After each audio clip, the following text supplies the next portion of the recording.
नमस्कार किसान भाइयों, स्वागत है आपका कृषि को समर्पित एकमात्र कार्यक्रम कृषि दर्शन के आज के अंक में। किसान भाइयों, जैसा कि हम सभी को पता है कि ये जो समय चल रहा है, इस समय हमारे सभी किसान भाइयों के खेतों की रबी की फसल कट चुकी है और खरीफ की फसल लेने में अभी तो बहुत समय है। तो क्यों ना इस बीच के जो 2 से 3 महीने हैं, इसमें हमारे किसान भाई अपने खेतों से जायद की फसल ले, और अगर जायद में भी सब्जियों की खेती करेंगे तो एक अतिरिक्त आय का साधन जुटा पाएंगे। तो जायद के मौसम में कौन कौन सी सब्जियां लगाई जाएं, उनमें सामयिक कार्य किस प्रकार से किए जाएं, साथ ही साथ रोग और कीट का प्रबंधन कैसे किया जाए, यही है जानने का विषय आज के अंक में। और इस विषय की जानकारी देने के लिए आज हमारे साथ उपस्थित है हमारे एक विशेष अतिथि, जो कि है डॉक्टर धनंजय कटल। ये सहायक प्राध्यापक हैं कृषि महाविद्यालय पवारखेड़ा से। नमस्कार सर, बहुत बहुत स्वागत है आपका। सबसे पहले तो डॉक्टर साहब, आप हमारे किसान भाइयों को ये बताइए कि जायद के मौसम में हमारे किसान भाई अपने खेतों से कौन कौन सी फसल लें, मतलब कि जो सब्जियों की फसल है वो कौन कौन सी लें, और उसका समय क्या होगा बोनी का। देखिए, बहुत अच्छा प्रश्न किया आपने, क्योंकि जिन किसान भाइयों के पास पानी की व्यवस्था है वही जायद में फसल ले सकते हैं। हाँ जी। और इस समय ज़्यादातर जायद में मिर्ची, भटा, टमाटर, इन प्रकार की सब्जियों को वैसे तो साल भर लगा सकते हैं, हाँ लेकिन जी। जायद में ज़्यादातर इन सब्जियों को किसान भाई लगाते हैं। अच्छा जी। और इनके जहाँ तक लगाने के समय की बात है, तो जिन किसान भाइयों को ये लगाना है तो वो पहले से प्लानिंग कर बैठे होंगे, जी। उन्होंने नर्सरी लगाई होगी। हाँ जनरली जी। ये फरवरी के माह में नर्सरी लगाई जाती है और मार्च आखिरी तक या मार्च के दूसरे हफ्ते से तीसरे हफ्ते के बीच में इसको खेत में बोनी कर दी जाती है। अच्छा जी, तो क्या लगाने का कोई विशेष तरीका होता है जिससे हमारे किसान भाई जान पाए कि कुछ विशेष तरीके से लगाई जाए ये सब्जियां? बिल्कुल बिल्कुल। इसके ये लगाने का, क्योंकि सब्जी भाजी के जितने बीज होते हैं वो बहुत ही बारीक होते हैं, जी। ये आपने देखा होगा।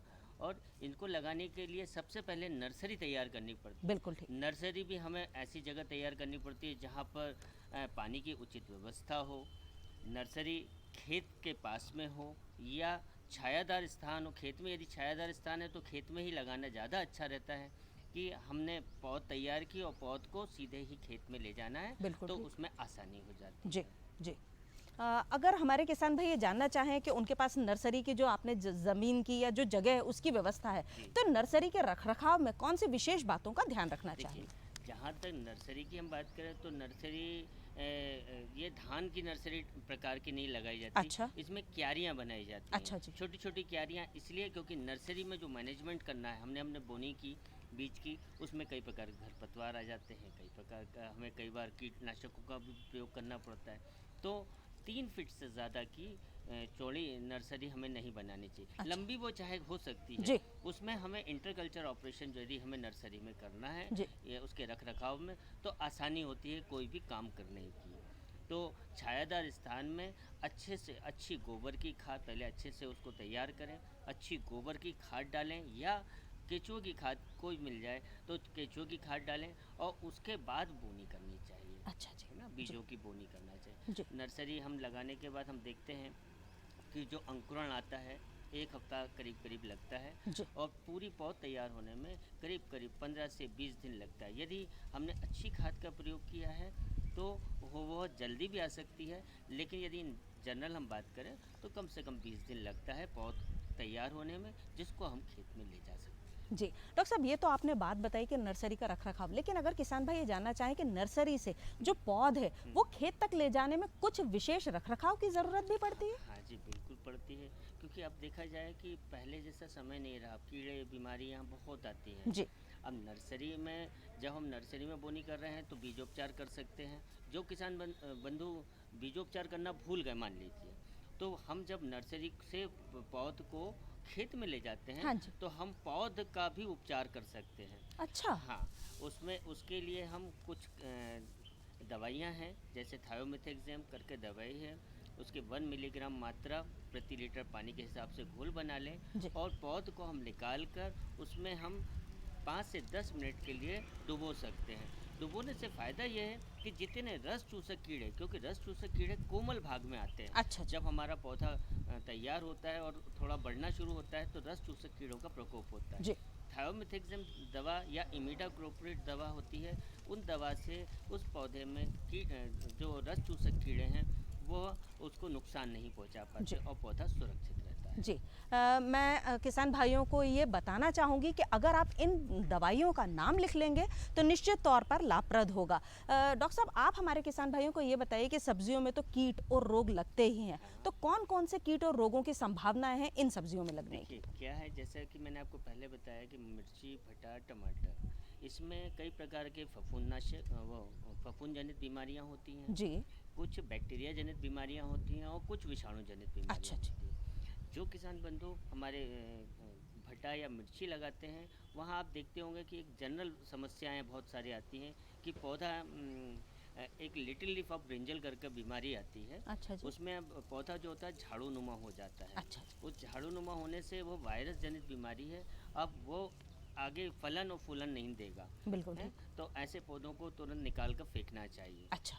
लेकिन यदि हम उसका पहले से उपचार कर लेंगे तो वो भी हो जाएगा। ऐसी प्रकार मिर्ची में एक चुर्रा मुर्रा करके रोग आता है। अच्छा। यदि किसी किसान के खेत में चुर्रा मुर्रा रोग यदि आ जाता है तो उसको उपज बिल्कुल नगण्य के बराबर मिलती है, मतलब उसको कुल मिलाकर नुकसान ही हाथ में ओह आता है। जी। लेकिन यह है वो विषाणु जनित बीमारी। जी। कुछ फफूंद जनित बीमारियां होती हैं जिसका हम पत्तियों में जैसे धब्बे आना, हाँ जी। सड़ जाना, अच्छा। भटा भटा अपन देखते होंगे बाजार से भी लाते हैं, कई बार देखते होंगे जो फ्रूट रहते हैं, जो फल रहते हैं, वो हल्के से सड़ जाते हैं, गिलगिला हो जाते हाँ हैं जी, ना। बिल्कुल बिल्कुल। तो इस प्रकार की बीमारियां होती हैं, इनका तो हम कंट्रोल कर सकते हैं कुछ उपचार, कुछ तरीके अपना कर, जी। है ना। और एक जिन किसान बंधुओं ने हमारे यहाँ भटा, मिर्ची, टमाटर, इसमें बैक्टीरिया जनित बीमारियां भी आती हैं।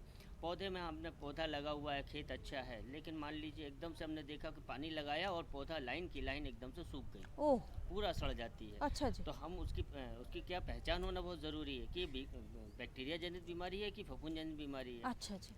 यदि फफूंद जनित बीमारी है तो फफूंदनाशक का प्रयोग होगा, हाँ जी। बैक्टीरिया जनित बीमारी है तो बैक्टीरिया नाशक का प्रयोग होगा। हाँ जी। तो जैसे ही आप देखेंगे पानी लगाया, और ये जनरल प्रॉब्लम है कि हमने भटा, मिर्ची, टमाटर में जैसे ही हमने पानी लगाया और लाइन की लाइन यदि सूखी, तो आप देखेंगे जब पौधा एक उखाड़ कर देखेंगे तो जड़ें जो हैं वो गली हुई दिखाई देती हैं। अच्छा अच्छा। बैक्टीरिया जनित जितनी बीमारियां होती हैं उसमें जड़ें यदि जड़ गल रही हैं। हाँ जी। समस्या आई है तो आप जैसे उखाड़ेंगे उसको सूंघ कर देखेंगे तो उसमें एक स्मेल भी आती है। अच्छा अच्छा। तो यानी वो बैक्टीरिया जनित जी, बीमारी तो किसान भाई ऐसे समझ सकते हैं कि ये बैक्टीरिया वाली बीमारी है। बिल्कुल लेकिन ठीक। यदि फफूंद जनित है जी। तो फफूंद जनित में आप जब जड़ को उखाड़ेंगे तो उसमें बदबू नहीं आएगी, सड़ने की समस्या नहीं आएगी। ओह। वो जड़ सूखी हुई जरूर दिखेगी। जी। तो इससे आप बिल्कुल सिर्फ जो क्लियर एक कर सकते स्मेल है उससे किसान भाई अंतर कर हैं। सकते हैं। स्मेल से और प्लस सड़ी हुई। जी। जो फफूंद वाली है वो आपको पूरी जड़ निकली हुई दिखाई देगी, और जो बैक्टीरिया जनित है उसमें पूरी जड़ नहीं मिलेगी, नहीं उसमें मिलेगी। सड़ा हुआ भाग आएगा अच्छा बाहर। जी, बिल्कुल तो बिल्कुल। ये बहुत ही क्लियर कट डिफरेंशिएशन हो जाता है कि ये बैक्टीरिया जनित है कि ये फफूंद जनित बीमारी जी है। जी। तो उसके हिसाब से उसका इलाज किया जाता है। ये तो हमने बात की रोग की, लेकिन बहुत सारे हमने देखे हैं कि सब्जियों में कीट भी लगते हैं, बिल्कुल, इल्लियां भी निकलती हैं, बिल्कुल। वो कौन कौन से होते हैं? देखिए उसमें हमने जैसे अभी अपन पहले बात किया कि पौध को नर्सरी से अपन वहाँ ले जाते हैं तो थायोमेथेक्सम या इमिडाक्लोप्रिड दवाई का प्रयोग करना। बिल्कुल ठीक। तो खेतों में सबसे पहले रस चूसक कीड़े आते हैं। अच्छा। और जहाँ पर हमारा अपिकल बर्ड होती है, अपिकल बर्ड से मतलब होता है जहाँ से पौधा बढ़वार लेता है, जी। वहाँ पर आप देखेंगे असंख्य की संख्या में, बहुत सैकड़ों की संख्या में छोटे छोटे काले, कभी भूरे, इस टाइप के कीड़े दिखाई देते हैं जिसको हम तेला, माहू, मच्छर, लोकल लैंग्वेजेस हैं, जी। हर आदमी अलग हिसाब से बोलता है। इसको एफिड, जैसिड, थ्रिप्स हम लोग साइंटिफिक अच्छा। लैंग्वेज में बोलते हैं। जी बिल्कुल। इस प्रकार के कीड़ों का ज़्यादा प्रकोप होता है। जी। दूसरा, कीड़े और भी आते हैं, जैसे भटे में फ्रूट बोरर की समस्या आती जी, है। जैसे हम बैंगन खरीदते हैं तो उसमें एक छेद रहता है, हाँ, अंदर जी, हमें कीड़ा मिलता है, जी, इल्ली जी। मिलती है। तो वो फ्रूट बोरर है, जी। उसमें एक इल्ली होती है, बिल्कुल। और इल्ली की वजह से वो पौधे को, वो इल्ली नुकसान पहुंचाती है फल को। हाँ जी। दूसरा एक शूट बोरर आता है। शूट में हमारे जो पौधा है, पौधे के निचले भाग में छेद करता है और ऊपर अंदर ही अंदर शूट में वो पोला कर देता है, जिससे ओहो। देखते हैं कि उसमें फलन आने की समस्या खत्म हो जाती है और हाँ जी। पूरा पौधा वीक हो जाता है, जी। मतलब कमजोर हो जाता है। जी। तो वो आगे हमारे उपज नहीं दे पाता है। जी।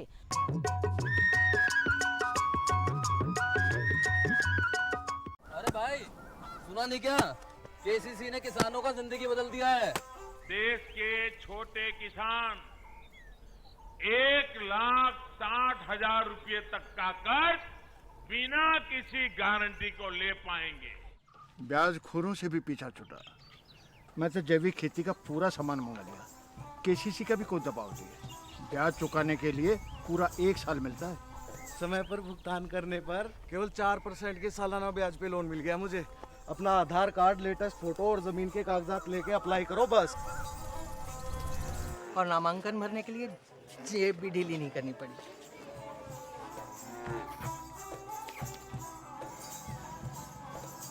चाचा, उधार चुकाने के 24 घंटे के बाद उतने ही पैसे वापस निकाल सकते हैं।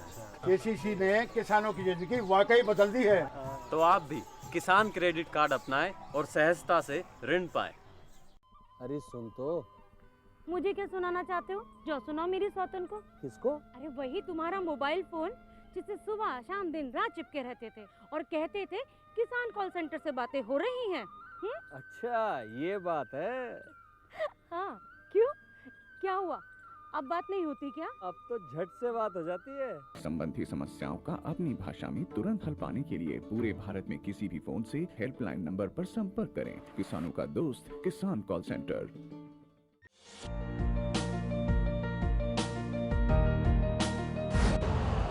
यूरिया का स्वदेशी उत्पादन 70 लाख टन बढ़ाने के लिए 6 उर्वरक संयंत्रों का उद्धार किया जा रहा है।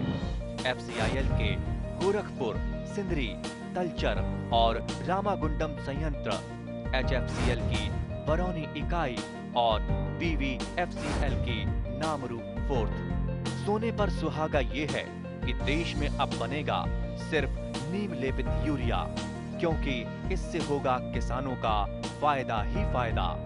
अनाज का उत्पादन 10% तक बढ़ेगा।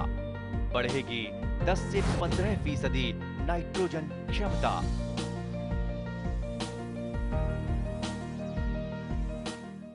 डॉक्टर साहब, ये तो आपने बताया रोग और कीट, लेकिन अब इनके रोकथाम भी आप अगर हमारे किसान भाइयों को बताएं तो वो लाभान्वित होंगे।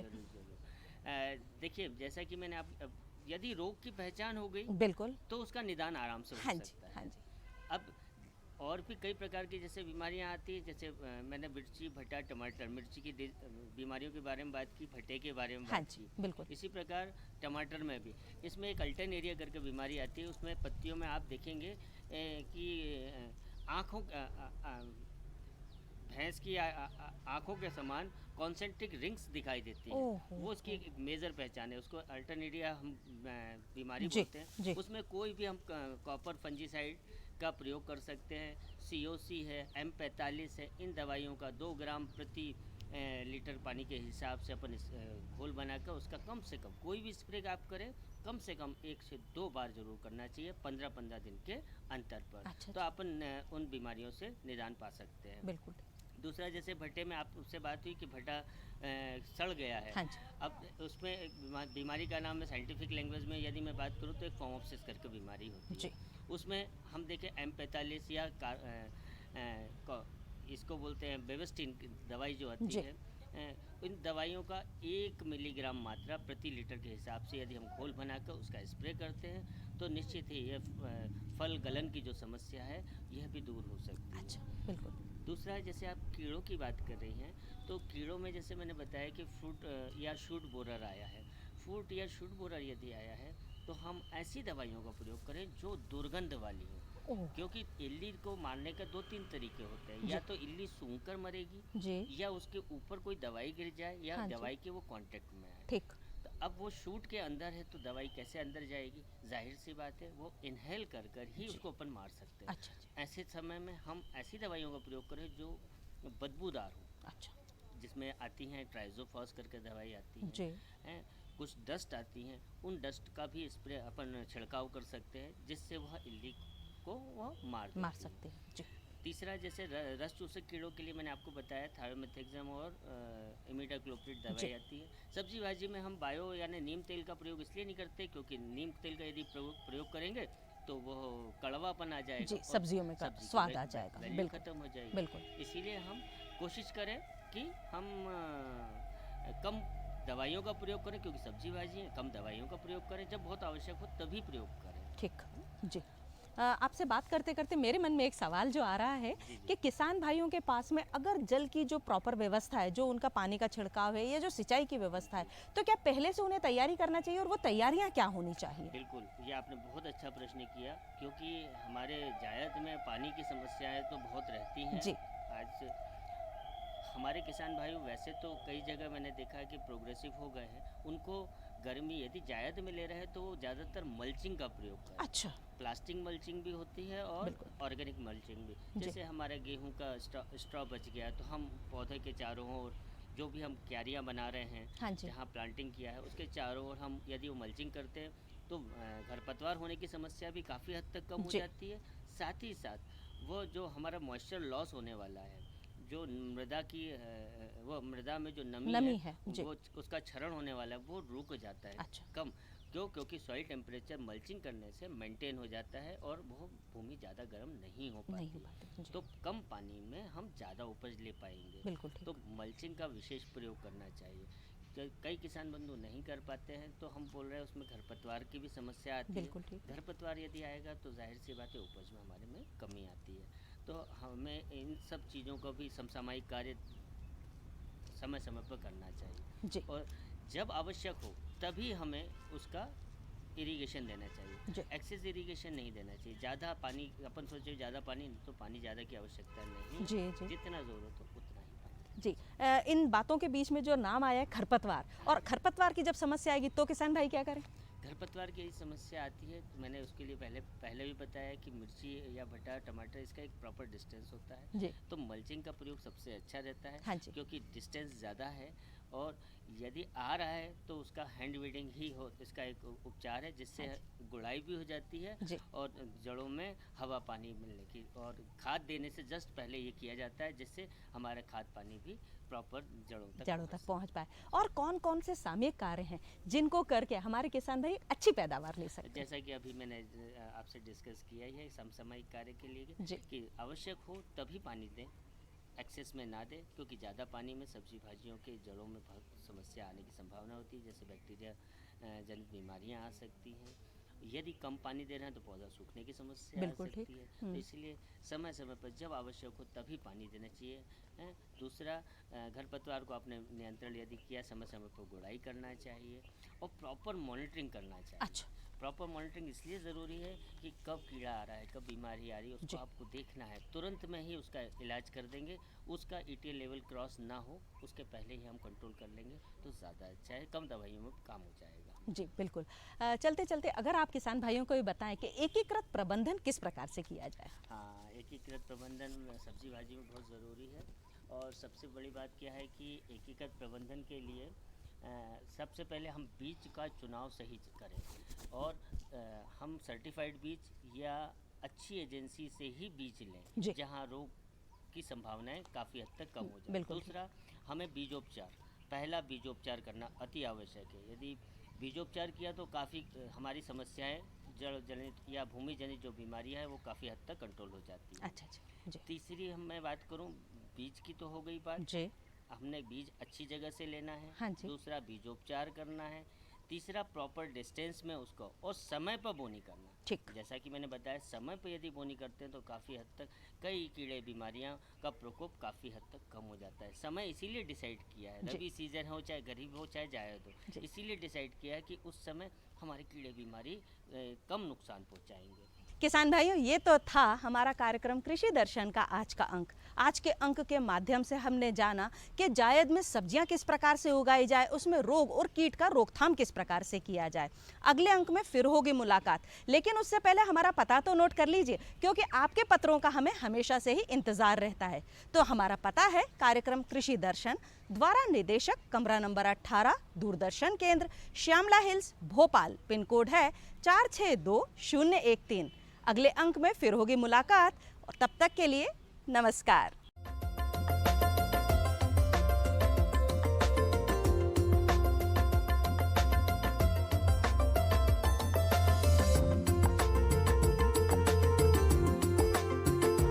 नमस्कार किसान भाइयों, खबरें खेती में आपका स्वागत है। आइए नजर डालते हैं आज की खास खबरों पर। गेहूं के साथ चना, सरसों और मसूर का हो रहा उपार्जन। आग से फसल नुकसान की भरपाई करेगी सरकार। स्टील कट्स ओट्स दलिया बन रहा प्रदेश में और गुणों का खजाना है सहजन। और अब खबरें विस्तार से। मध्य प्रदेश के किसान कल्याण और कृषि विकास मंत्री कमल पटेल ने कहा है कि प्रदेश में पहली बार गेहूं के साथ ही मसूर, चना और सरसों का उपार्जन किया जा रहा है। इससे किसानों को उनकी फसलों का वाजिब दाम मिल सकेगा। श्री पटेल पिछले दिनों देवास जिले के संदलपुर में एक कार्यक्रम में बोल रहे थे। उन्होंने कहा कि किसानों को अब अपनी फसल औने पौने दामों पर बेचने के लिए मजबूर नहीं होना पड़ेगा। फसलों की अच्छी कीमत मिलने से आत्मनिर्भर भारत और आत्मनिर्भर मध्य प्रदेश के सपने को साकार करने में मदद मिल सकेगी। श्री पटेल ने कहा कि प्रधानमंत्री श्री नरेंद्र मोदी और मुख्यमंत्री श्री शिवराज सिंह चौहान खेती को लाभ का धंधा बनाने और किसानों की आय दोगुनी करने के लिए तत्पर हैं। इसके लिए किसानों के हित में अनेक लाभकारी योजनाएं चलाई जा रही हैं। श्री पटेल ने बताया कि किसानों को बेहतर सुविधाएं उपलब्ध कराने के लिए अब राज्य के हर जिले में किसान ओपीडी भी लागू की जाएगी, जो फिलहाल हरदा और जबलपुर जिलों में संचालित की जा रही है। पिछले दिनों मध्य प्रदेश के अलग अलग जिलों में खेतों में लगी आग से फसल का भारी नुकसान हुआ है। संकट की इस घड़ी में मध्य प्रदेश सरकार किसानों के साथ खड़ी है। प्रदेश के किसान कल्याण मंत्री कमल पटेल ने कहा है कि आग से फसलों के नुकसान की भरपाई सरकार करेगी। उन्होंने बताया कि किसानों को आरबीसी के अंतर्गत राहत राशि उपलब्ध कराई जाएगी। श्री पटेल ने कहा कि अधिकारियों को आग से फसलों को हुए नुकसान का सर्वे करवाने के निर्देश दे दिए गए हैं। पिछले कुछ समय से विश्व भर में ओट्स काफ़ी प्रचलित हो रहा है। पौष्टिकता से भरपूर ओट्स की मांग अब भारत में भी बढ़ रही है। आमतौर पर ओट्स जौ से तैयार किया जाता है, जो कई बीमारियों में बेहद उपयोगी है। लेकिन अब स्टील कट्स ओट्स दलिया की मांग भी बहुत बढ़ गई है। जैसा कि नाम से जाहिर है, यह ओट्स दलिया गेहूं से तैयार किया जाता है। अंतर्राष्ट्रीय स्तर पर दलिया काफ़ी प्रचलित है। हालांकि हमारे देश के महानगरों तक ही इसकी मांग सीमित है। लेकिन मध्य प्रदेश के कुछ किसान न सिर्फ ये ओट्स दलिया बना रहे हैं, बल्कि खूब मुनाफा भी कमा रहे हैं। धार जिले के कुछ किसान अब इसी काम में लगे हैं। ऐसा माना जाता है कि स्टील कट्स ओट्स दलिया का ग्लाइसेमिक इंडेक्स कम होता है, जो शरीर में ब्लड शुगर लेवल को नियंत्रित रखता है। इसमें भरपूर मात्रा में आयरन पाया जाता है। यह ग्लूटेन फ्री भी होता है। प्रदेश में बनने वाले स्टील कट्स ओट्स दलिया के लिए दुरुम गेहूं का उपयोग किया जाता है, क्योंकि अन्य गेहूं की तुलना में इसका दाना कड़क होता है और इसमें ग्लूटेन की मात्रा कम होती है। गेहूं को स्टील पल्वाइजर की मदद से 2 से 3 टुकड़ों में बांटा जाता है, जिससे गेहूं के पोषक तत्व नष्ट नहीं होते हैं। फिलहाल इसका मार्केट ऑनलाइन अधिक प्रचलित है। और अब बात करेंगे सहजन के गुणों की। सहजन मुनगा, मुरंगा जैसे ढेरों नामों से पुकारा जाने वाला पौष्टिकता का खजाना है। इसमें 300 रोगों की रोकथाम के गुण पाए जाते हैं। 90 तरह के मल्टीविटामिन, 45 तरह के एंटीऑक्सीडेंट गुण, 35 तरह के दर्द निवारक गुण और 17 तरीके के अमीनो एसिड। जानते हैं इसके उपयोग और गुणों के बारे में। तो किसान भाइयों, कृषि समाचारों में फिलहाल इतना ही। साथ ही मुझे दीजिए आज्ञा। नमस्कार।